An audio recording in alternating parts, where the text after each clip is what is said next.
Equity futures और options trading क्या है? सबसे पहले आपको यह समझने की आवश्यकता है कि फ्यूचर्स और ऑप्शंस दोनों दो लोगों के बीच कॉन्ट्रैक्ट हैं। तो फ्यूचर्स और ऑप्शंस का मूल्य उनके शेयर से प्राप्त होता है जिस पर कॉन्ट्रैक्ट किया जाता है।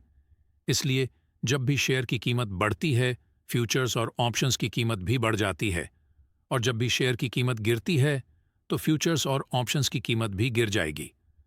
फ्यूचर्स क्या मतलब होता है? ये लोगों के बीच किसी विशेष स्टॉक को भविष्य की तारीख पर निश्चित कीमत पर खरीदने या बेचने का कॉन्ट्रैक्ट है। आइए नीचे दिए गए उदाहरण को देखें। देव और राम सबसे अच्छे दोस्त हैं। देव का बाइक शोरूम है। राम ने अगले 3 महीनों में 1 लाख की बाइक खरीदने के लिए देव के साथ कॉन्ट्रैक्ट किया। राम सीधे खरीदने के बजाय 3 महीने में बाइक खरीदने के लिए देव के साथ कॉन्ट्रैक्ट क्यों करता है? राम के पास फिलहाल धन की कमी है और वह सोचता है कि अगले 3 महीनों में बाइक की कीमत बढ़ जाएगी। दूसरी ओर देव एक कॉन्ट्रैक्ट करने के लिए सहमत हो जाता है क्योंकि उसे लगता है कि बाइक की कीमतें गिर सकती हैं। अगले 3 महीनों में निम्न में से एक चीज हो सकती है। ट्रेन बाइक की कीमत RS 20,000 तक बढ़ सकती है और देव को RS 20,000 का नुकसान हो सकता है। दूसरी ओर बाइक की कीमत RS 75,000 तक घट सकती है और राम को RS 25,000 का नुकसान हो सकता है। 3 या बाइक की कीमत वही रह सकती है, कोई लाभ नहीं, कोई हानि नहीं। फ्यूचर्स कॉन्ट्रैक्ट में देव और राम दोनों अगले 3 महीनों के लिए कॉन्ट्रैक्ट से बाहर नहीं निकल सकते हैं। इसी तरह शेयर बाजार में निवेशक भविष्य में स्टॉक की कीमत बढ़ने की उम्मीद होने पर स्टॉक फ्यूचर्स खरीदते हैं, और अगर भविष्य में स्टॉक की कीमत घटने की उम्मीद करते हैं तो फ्यूचर सेल करते हैं। फ्यूचर कॉन्ट्रैक्ट में लाभ और हानि दोनों असीमित हैं। देव और राम परिदृश्य के विपरीत स्टॉक मार्केट फ्यूचर्स कॉन्ट्रैक्ट में लाभ या हानि बुक करके किसी भी समय वे बाहर निकल सकते हैं।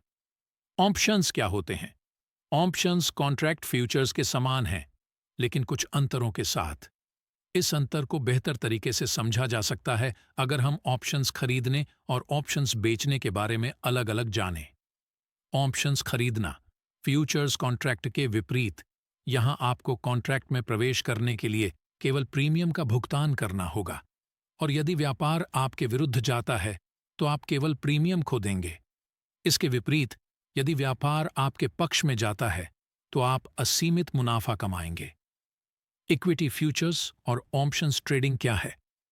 सबसे पहले आपको यह समझने की आवश्यकता है कि फ्यूचर्स और ऑप्शंस दोनों दो लोगों के बीच कॉन्ट्रैक्ट है। तो फ्यूचर्स और ऑप्शंस का मूल्य उनके शेयर से प्राप्त होता है जिस पर कॉन्ट्रैक्ट किया जाता है।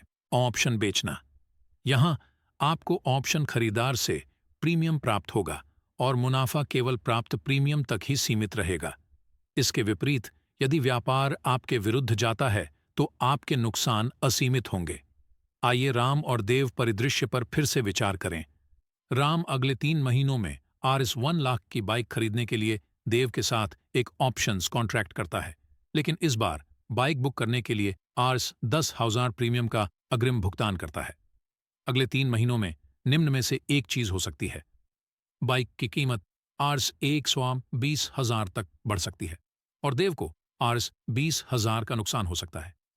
दूसरी ओर बाइक की कीमत RS 75,000 तक घट सकती है और राम को RS 10,000 का नुकसान हो सकता है। यदि वह समझौते से बाहर निकलता है या बाइक की कीमत वही रह सकती है, कोई लाभ नहीं, कोई हानि नहीं। फ्यूचर और ऑप्शंस कॉन्ट्रैक्ट के बीच मुख्य अंतर यह है, एक ऑप्शंस कॉन्ट्रैक्ट में अगर राम को लगता है कि कीमतें गिरने वाली हैं तो वह कॉन्ट्रैक्ट से बाहर निकल सकता है, और ऐसा करने से वह केवल अग्रिम राशि खो देगा, यानी RS 10,000। लेकिन देव के पास कॉन्ट्रैक्ट से बाहर निकलने का ऐसा कोई ऑप्शंस नहीं है।